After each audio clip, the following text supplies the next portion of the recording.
Olá, queridos, sejam bem-vindos. Hoje é o nosso 11º dia. Parabéns a todos vocês que estão aí firmes.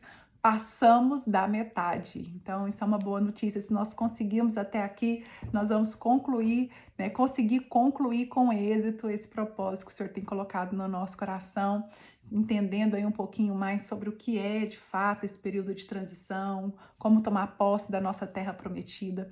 E hoje eu vou continuar no capítulo 5 de Josué.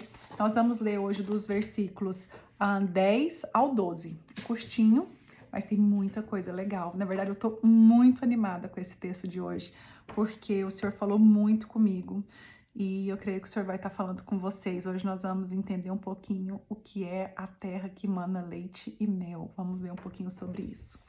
Então vamos lá. É no versículo 10 de Josué 5. Na tarde do 14º dia do mês, enquanto estavam acampados em Gilgal, na planície de Jericó, os israelitas celebraram a Páscoa. No dia seguinte ao da Páscoa, nesse mesmo dia, eles comeram pães sem fermento e grãos de trigo tostados, produtos daquela terra. Um dia depois de comerem do produto da terra, o maná cessou. Já não havia maná para os israelitas, e naquele mesmo ano eles comeram do fruto da terra de Canaã. Então hoje eu quero abordar dois tópicos com você, né, dentro desses versículos. O primeiro, que é a celebração da Páscoa. Então olha o que aconteceu.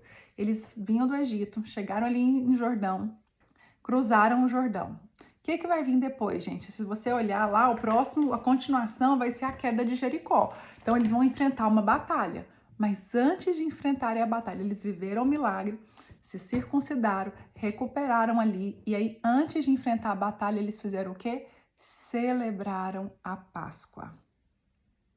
Primeira vez, né, que eles estão ali celebrando a Páscoa nesse novo tempo, né, nessa nova condição de vida deles, né, praticamente dentro da Terra Prometida. Então, como Deus eu coloquei aqui, né, como que Deus é intencional em colocar momentos de celebração para o povo, né, assim como para nós, assim como descanso. Então, descanso e celebração. A gente vai ver que isso está em todos os momentos da Bíblia. O Senhor determinava datas festivas para que o povo celebrasse. O que eu tenho percebido? Muitas vezes hoje a gente não tem celebrado mais. Né? A gente acha que isso não é necessário, às vezes até mesmo como uma perca de tempo, a gente não dá o devido valor. Mas lembre-se, antes da batalha, eles celebraram a Páscoa. Então hoje eu quero aqui assim incentivar vocês a não abrir mão dos momentos de celebração que o Senhor tem colocado na sua vida. Talvez esses momentos de celebração é o que vai te fortalecer para enfrentar grandes batalhas, tá? E o segundo ponto que eu quero falar com vocês é sobre o fim do maná.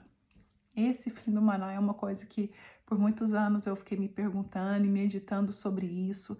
Então, o que aconteceu aqui? Ele fala, né? Celebraram a Páscoa, comeram os pães sem fermento e grãos de trigo tostados daquela terra, e depois disso, depois de comerem o produto da terra, o maná cessou.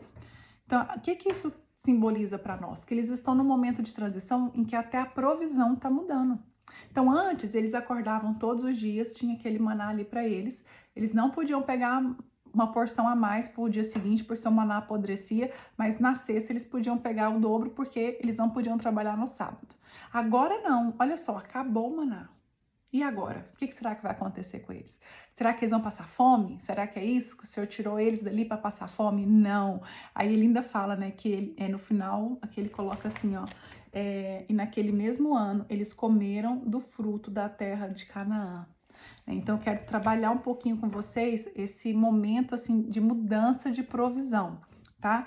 E antes da gente entrar nisso, eu quero só fazer um link sobre com o que está escrito, deixa eu pegar aqui, lá em Lucas 22, que também simboliza o momento de transição e o momento de mudança de estratégia, mudança de provisão. Porque lá em Lucas 22, 35 e 36, Jesus fala assim, ó.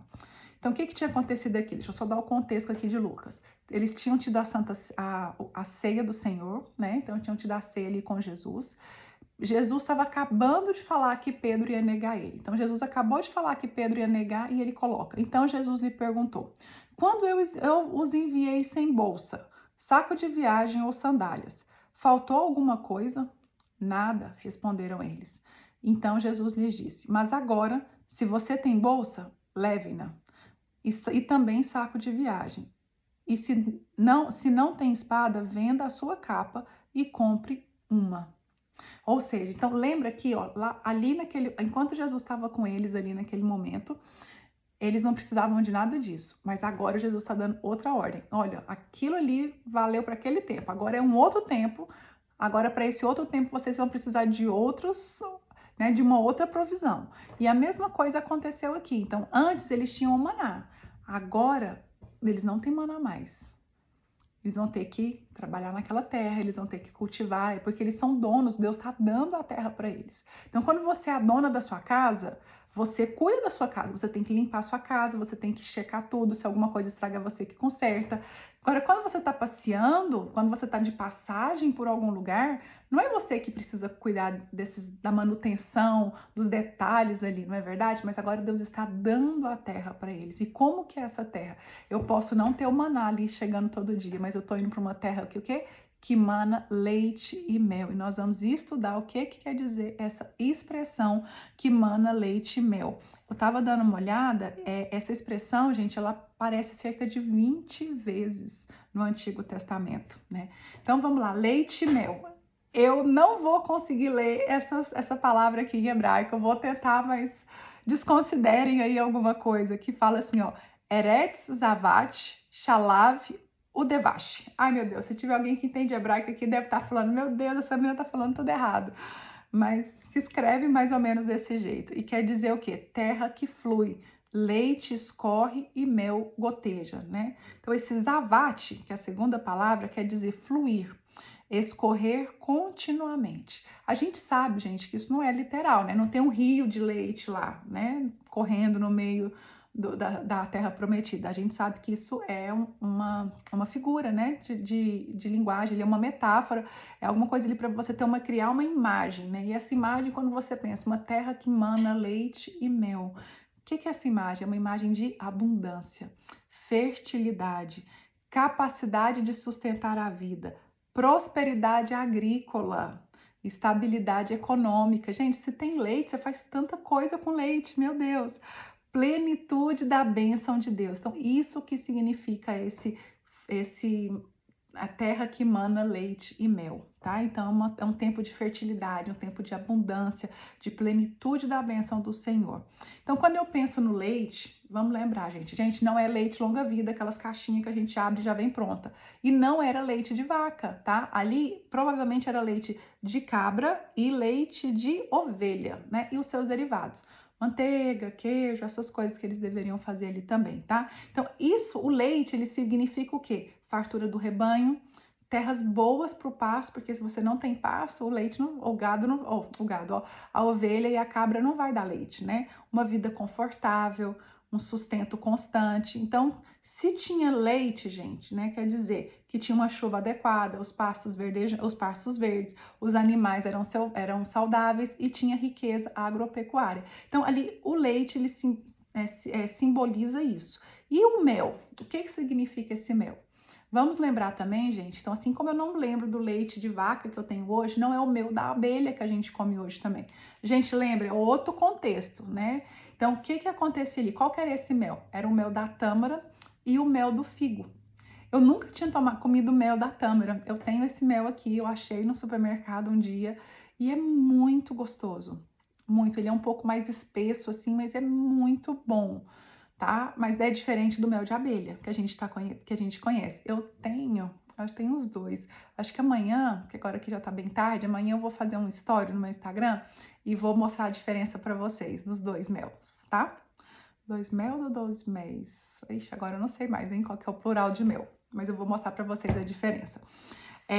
E aí ele começa aqui, ó, o que seria o mel, né, do que eu anotei? O mel representa doçura, prazer, delícias, abundâncias de frutas, terras férteis. Ou seja, é o lado prazeroso da bênção, não apenas o básico, né? Então, o leite seria o sustento, o mel é o que traz deleite, né? Então, assim como o maná, nunca só. O que que eu estava estudando isso aqui, né? Então, a diferença, quando a gente estava no maná, o maná era justo, ele nunca sobrava, não faltava, mas também não sobrava, não era abundante. Essa era a condição ali enquanto eles estavam no deserto. Mas agora, nessa terra que mana leite e mel, não é o leite e o mel, não é só o básico, mas é com fartura. Então eu coloquei aqui, coloquei assim, ó, por exemplo, o leite simboliza o básico, o mel a fartura. E vai ter, ou seja, vai ter o que a gente precisa, mas vai ter alegria, né? Vai ter lazer, tipo, não é só justo, não é só para sobreviver, entendeu? É para você também desfrutar, para você deleitar, para ter o mel é esse deleite e o leite seria esse sustento, tá? Coloquei aqui, ó, é onde Deus provê o necessário de forma abundante, o essencial, mas também o prazeroso. Então, imagina, gente, esse pessoal. Eles ficaram 40 anos. A maioria ali nasceu no deserto. Eles nem têm noção do que é a vida. Acho que eles não sabem nem comer outra coisa sem ser o maná, porque tem gente que nasceu no deserto. Então, tudo que eles comeram a vida inteira foi maná. De repente, eles chegam numa terra que vai ter coisas diferentes para eles comerem. Olha só que bênção isso, né? Então, essa terra, né, que mana leite e mel, essa terra prometida, é como se Deus estivesse dizendo para nós: eu quero declarar isso sobre a minha vida e sobre a sua. Então, se você recebe aí, põe sua mão assim, ó, como quem vai receber um presente. Eu quero declarar uma estação de estabilidade chegando, que vocês vão ter raízes, não vão mais ficar andando errante, né, sem rumo, que vocês não vão viver mais só da sobrevivência, mas em abundância, porque o Senhor está nos dando uma nova terra com colheita, fruto, alegrias e plenitude. Eu quero declarar isso sobre a minha vida. Eu tomo posse, eu quero declarar sobre a sua vida que você também tome posse. É um novo tempo. Não é só mais o justo. Senhor, obrigada pelo maná que nunca faltou. Mas agora nós também te agradecemos pelo leite que é o nosso sustento, mas pelo mel que é o abundante, que é o nosso deleite, Senhor, em nome de Jesus.